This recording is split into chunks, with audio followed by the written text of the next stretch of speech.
Hello বন্ধুরা, শুভ দুপুর। দেখো আমি আবার রান্নাঘরে চলে এসেছি আমার কিছু রান্না বান্না নিয়ে, যেগুলোকে আমি এখনো মানে কী বলে কাজ নেই খই ভাজ এরকম রান্না বান্না। তাতে আগে বলে দিই আমার শরীরটা খুবই খারাপ, এখনও একদমই কাশি কমছে না, তার উপরে মুখটা সর্দিতে ভীষণভাবে বিগড়ে আছে। তাই জন্য আমি ঠিক করেছি কি রান্না করব। তো যেহেতু রান্নাটা আমি কিছুটা হচ্ছে আমার নিজস্ব রান্না করবো, আর কিছুটা হচ্ছে রান্না করা আছে সেটাকে একটু বানাবো। তো কি কি করছি চলো তোমায় দেখিয়ে দিই।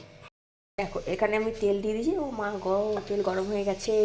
এখানে দেখো একটু লঙ্কা পেঁয়াজ আর কড়াইয়ের মধ্যে দিয়ে দিলাম। এটা আমি বানাচ্ছি হচ্ছে এই যে লঙ্কা পেঁয়াজটা দিয়েছি দেখছি, আর এই যে এখানে টমেটো রেখেছি কেটে, এটা আমি বানাবো। এই যে বাঁধাকপিটা বানানো আছে দেখতে পাচ্ছ, এটা দেখতে একদমই ভালো লাগছে না আমার। দাঁড়াও আলো দিই, নাহলে বুঝতে পারবে না। এই যে দেখতে আমার একটুও ভালো লাগছে না, তাই জন্য এটাকে একটু মশলাদার বানাবো। এটা একদম আঝালা, একদমই ঝাল টাল নেই, তাই এটাকে একটু মশলা দিয়ে বানানোর চেষ্টা করছি। তো এটার মধ্যে লঙ্কা আর পেঁয়াজ দিয়েছি, তার মধ্যে একটু টমেটো দেবো, তার মধ্যে একটু মশলা নুন মিষ্টি মিষ্টি দিয়ে বেশ ভালো করে বানাবো। তো চলো এটা আগে বানিয়ে নিই, তারপরে আর একটা রেসিপি তোমাদেরকে দেখাচ্ছি পরে।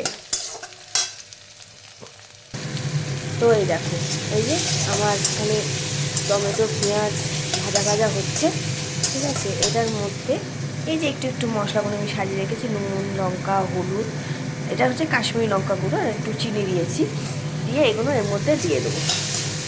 তার আগে এর মধ্যে একটু জল দিয়ে দিই, তাতে কী হবে মশলাটা পুড়ে যাবে না।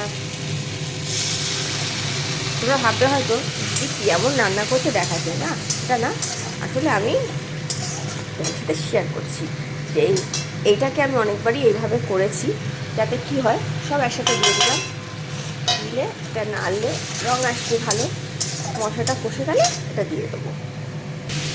রঙটা দেখেছো একদম চিনি আর কাশ্মীরি লঙ্কা মিলে রঙটা ফাটাফাটি এসছে। যাই হোক এর মধ্যে বেশি মশলা আর তেল তেল দিলাম না বলে, কেননা এটা বানানোই আছে, এর মধ্যে তেল আছে। তো যাই হোক এটা এখন কষে যাচ্ছে, এটার মধ্যে আমি সবজিটা তুলে দেবো, দিয়ে বাস নেড়ে ছেড়ে এটাকে শুকনো করবো। দেখেছো এটা দেওয়ার পরে রঙটা দেখবে, রঙটা একটু আলাদাই হবে। তো দেখো কি সুন্দর রঙটা এসছে, দেখেছো। এটাকে আমি এবার হালকা হালকা চাপা দিয়ে এটাকে নরম করবো। যাই হোক আমি এটা করছি আসলে আমার মুখটা খারাপ বলে, আর সত্যি কথা বলতে একদম ঝাল টাল কিছু নেই, তো খেতে ভালোও লাগছে না। আর যেহেতু এখন আমি ডে নাইট করছি, তো আমাকে এটাই খেতে হবে। তো ঠিক করলাম যে এটাকে একটু ভালো করে বানাই। আমি অনেকবারই এরকম বানিয়েছি, অনেক সময় কী হয় মাছের মাথা টাথা দিয়েও বানিয়েছি, তরকারি বানানোই থাকে, সেটাকে ভালো করে বানানোর জন্য একটু করেছি। তো আজকে এটা বানাচ্ছি, তাই তোমাদের সাথে শেয়ার করলাম যে তোমরা কারা কারা তরকারি ভালো না লাগলে, স্বাদ না লাগলে এরকম করে বানাও কিনা, বা এরকম করে বানালে কেমন লাগবে। ভালোই লাগে কিন্তু আমি অনেকবার বানিয়েছি, অনেকবার এভাবে বানিয়ে করেছি। আর একটু লঙ্কা দিলে ভালো হতো, কিন্তু আমি আর লঙ্কা দিলে অন্য লোকরা খেতে পারবে না, সেই জন্যে এটা অল্প লঙ্কাই দিয়েছি। তো চলো এটাকে বানাই। দেখো এটা আমার হয়ে গেছে, দেখেছো, দাঁড়াও ভালো করে এই বলো আগেটা থেকে এটা কেমন লাগছে দেখতে, ভালো লাগছে না? বেশ বেশ মশলাদার লাল লাল, দেখতে খুবই ভালো লাগছে, দেখেছো। দেখতে যা হয়েছে না, আর তেমনই গন্ধটা বেরোচ্ছে। এবার এটা খাওয়া যাবে আরামসে রাত্রে রুটির সাথে।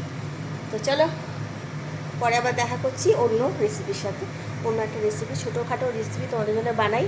মানে আমি যেটা বানাই সেটাই তোমাদের সাথে শেয়ার করি। আমি তো রেসিপি বানাই না, আর রান্না তেমন ভালোবাসি না, করি না সত্যি কথা বলতে। তো একটু আধটু যা বানাই সেটাই তোমাদের সাথে শেয়ার করার চেষ্টা করি, যে আমার ভালো লাগে সেই জন্যে। তো এটা হয়ে গেছে এই অবধি। তো চলো আবার পর দেখা হচ্ছে, টাটা।